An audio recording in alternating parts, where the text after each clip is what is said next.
Mga kabrigadas, dagdag pang balita. Binigyang pugay ni Pangulong Ferdinand Marcos Jr. ang nagretiro at bagong talagang pinuno ng Philippine Army sa sinagawang change of command ceremony at retirement ceremony ng Hukbong Katihan ng Pilipinas. Sa kanyang mensahe, pinasalamatan ng Pangulo si 66 AFP Commanding General Lieutenant General Roy Galido sa higit 3 dekadang serbisyo at pamumuno.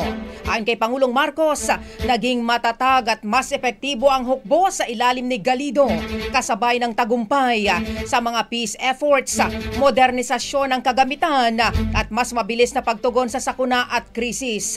Formal ding tinanggap ng Pangulo si Lieutenant General Antonio Navarrete bilang ika-67 Commanding General.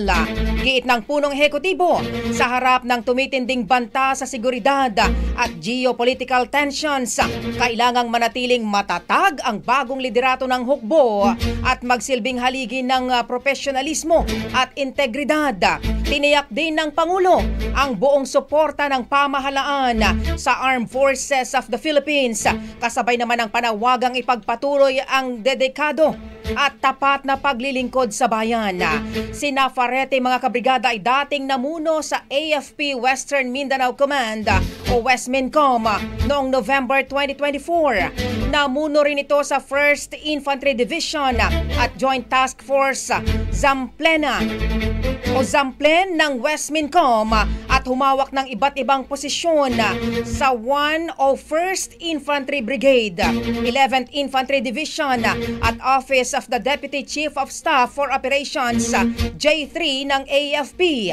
Si Navarrete ay graduate ng Philippine Military Academy Bigkislahi Class of 1990, katulad ng papalitan nito na si Lieutenant General Galido. Ang bahaging ito ay hatid sa atin ng Fast Relax. Tanggal ang sakit, ora mismo.